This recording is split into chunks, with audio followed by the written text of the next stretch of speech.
Bismillahirrahmanirrahim. Welcome back to another video on souls or shares. Must watch complete video for interesting knowledge and don't forget to like my video and subscribe my channel and also share with your friends. आज की video में हम उस खत के बारे में बात करेंगे जो खत आप सल्लल्लाहु अलैहि वसल्लम ने ईरान के बादशाह को लिखा था। हज़रत मोहम्मद रसूलुल्लाह सल्लल्लाहु अलैहि वसल्लम चूँकि पूरी दुनिया के लिए रसूल बनाकर भेजे गए थे, इसलिए आप सल्लल्लाहु अलैहि वसल्लम ने इस्लाम का पैगाम मुख्तलिफ बादशाहों और सरदारों तक खतूत के ज़रिए पहुँचाया। आप सल्लल्लाहु अलैहि वसल्लम ने खतूत पहुँचाने के लिए जिन कासिदों का इंतखाब फरमाया वो सब इस ज़माने में तजर्बाकार लोग थे।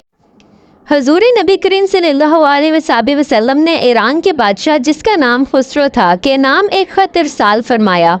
इस वक्त ईरान के बादशाह का लक़ब कसरा था। ख़त की इबारत कुछ इस तरह से थी, बिस्मिल्लाहिर्रहमानिर्रहीम, मोहम्मद रसूलुल्लाह सल्लल्लाहु अलैहि वसल्लम की तरफ से कसरा अज़ीम फ़ारिस की जानिब।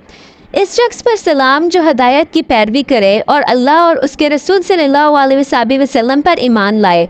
अल्लाह के सिवा कोई इबादत के लायक नहीं, वो तन्हा है, कोई इसका शरीक नहीं, और मोहम्मद रसूलुल्लाह सल्लल्लाहु अलैहि वसल्लम इसके बंदे और रसूल हैं। मैं तुम्हें अल्लाह की तरफ बुलाता हूँ क्योंकि मैं तमाम इंसानों की जानब अल्लाह का पैगंबर हूँ, ताकि जो शख्स जिंदा है इसे अंजाम बद से डराया जाए और काफरों पर हक बात साबित हो जाए, यानी हुज्जत तमाम हो जाए। बस तुम इस्लाम लाओ, सलामती में रहोगे, और अगर तुमने इससे इनकार किया तो तुम्हारी राया का गुनाह भी तुम पर होगा। हज़रत अब्दुल्लाह बिन हुज़ैफ़ा इस ख़त को लेकर गए। इन्होंने ये ख़त बहरीन के हाकिम के हवाले कर दिया और बिलाखिर ये ख़त बादशाह तक पहुँच गया। बादशाह को जब ये ख़त पढ़कर सुनाया गया तो वो गुस्से से लाल पीला हो गया। इसने इंतहाई तकब्बुर में आकर हुज़ूर नबी करीम सल्लल्लाहु अलैहि वसल्लम के ख़त को फाड़ दिया और इसके टुकड़े टुकड़े कर दिए। नेज़ इस बदबख्त ने आप सल्लल्लाहु अलैहि वसल्लम की शान में गुस्ताखाना अल्फाज भी इस्तेमाल किए और इसने अपने यमन के गवर्नर जिसका नाम बाज़ान था को हुक्म दिया कि वो अपने आदमी भेजे जो जाकर हुज़ूर नबी करीम सल्लल्लाहु अलैहि वसल्लम को एक तरफ से गिरफ्तार करके कसरा के सामने पेश करे। यमन के गवर्नर ने इसकी तामील की और दो ताकतवर आदमी मदीना भेजे। जब वो दोनों मदीना पहुँचे तो इन्होंने आप सल्लल्लाहु अलैहि वसल्लम को अपने साथ चलने को कहा और काफ़ी धमकी आमेज़ बातें भी कहीं। इस पर आप सल्लल्लाहु अलैहि वसल्लम ने फरमाया कि इस मसले पर कल बात करेंगे। अगली सुबह जब इनकी मुलाकात आप सल्लल्लाहु अलैहि वसल्लम से हुई तो आप सल्लल्लाहु अलैहि वसल्लम ने इन्हें बताया कि तुम्हारे बादशाह खुसरो परवेज़ को इसके अपने बेटे शेरोया ने गुज़श्ता रात कत्ल कर दिया है और वो खुद बादशाह बन गया है।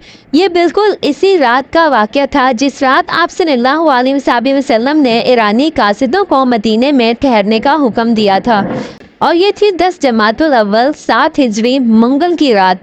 ये सुनकर वो दोनों कासिद बहुत परेशान हो गए और इन्होंने कहा कि ये एक तरह से बादशाह की गुस्ताखी है और हम ये बादशाह को लिख कर भेजेंगे कि आप सल्लल्लाहु अलैहि वसल्लम ने इनके बारे में ये अल्फाज कहे हैं। इस पर हुज़ूर अकरम सल्लल्लाहु अलैहि वसल्लम ने फरमाया कि तुम मेरे अल्फाज भी इसको लिख कर भेजो और ये भी बताओ कि इसकी जितनी बादशाही है बल्कि इससे आगे भी जो कुछ है वो सारी हम फतह कर लेंगे, बल्कि हम इस मुकाम तक जाएंगे जहाँ तक घोड़े या ऊँट के कदम जा सकते हैं, यानी समुंदर तक।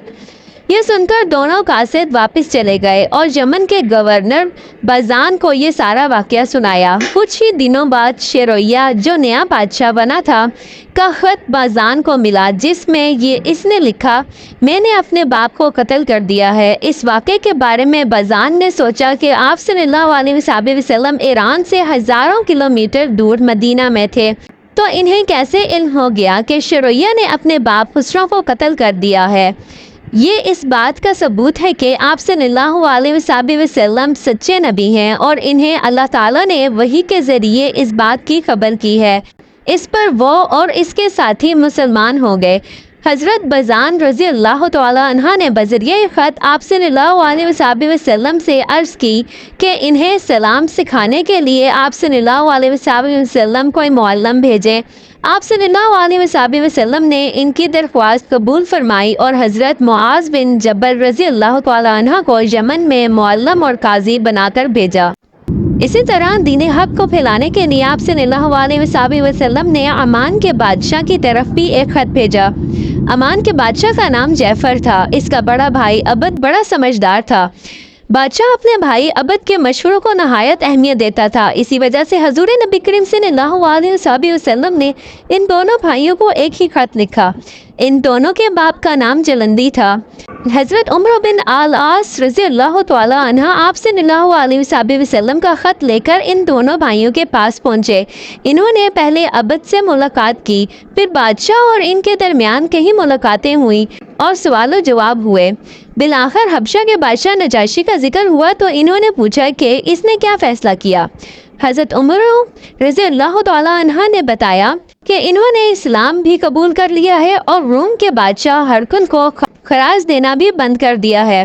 یہ جان کر دونوں بھائی مسلمان ہو گئے۔ وہاں کے باشندوں سے زکوٰۃ عشر وصول کرنے اور قاضی کے طور پر حضرت عمر بن العاص رضی اللہ تعالیٰ عنہ نے کام کرنا شروع کر دیا اور بادشاہ نے ان کی بھرپور مدد کی۔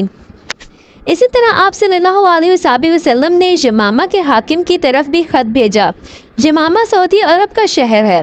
اس کے حاکم کا نام حوض بن علی تھا۔ حضرت سلید بن عمر رضی اللہ تعالیٰ عنہ اس کی طرف آپ صلی اللہ علیہ وسلم کا خط لے کر گئے۔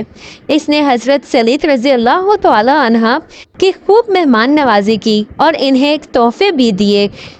اس نے آپ صلی اللہ علیہ وسلم کی دعوت کی تعریف کی، مگر دھیمے آواز میں یہ مطالبہ بھی کیا کہ اسے حکومت میں حصہ دیا جائے، چونکہ آپ صلی اللہ علیہ وسلم کی دعوت خالصتاً اللہ کے دین کی دعوت تھی اور اس کا کسی بھی دنیاوی فائدے یا نقصان سے کوئی تعلق نہیں تھا۔ لہٰذا رسول کریم صلی اللہ علیہ وسلم نے اس کا یہ مطالبہ مسترد کر دیا، بلکہ فرمایا اگر وہ مجھ سے زمین کا ایک ٹکڑا بھی مانگے گا تو میں اسے نہیں دوں گا۔ حضور نے اسلام قبول نہیں کیا۔ اس کے فوت ہونے کے بعد اسی علاقے میں مسلمہ نے جھوٹا نبی ہونے کا دعویٰ کیا تھا اور یہ مسلمانوں کے ہاتھوں قتل ہو گیا۔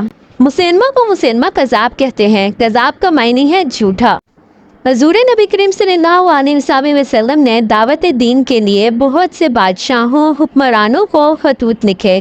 ان خطوط سے اسلام کا پیغام سرزمین عرب سے نکل کر کہیں دوسرے ملکوں تک پہنچ گیا۔ خصوصاً اس وقت کی سپر پاور ایران اور روم کے بادشاہوں کو جو خطوط لکھے گئے وہ نہایت اہم تھے۔ ان خطوط کے نتیجے میں جن بادشاہوں یا حاکموں نے اسلام قبول کیا، زیادہ تر ان کی رعایا نے بھی اسلام قبول کر لیا، اور جنہوں نے اسلام قبول نہ کیا اللہ تعالیٰ نے انہیں تباہ و برباد کر دیا۔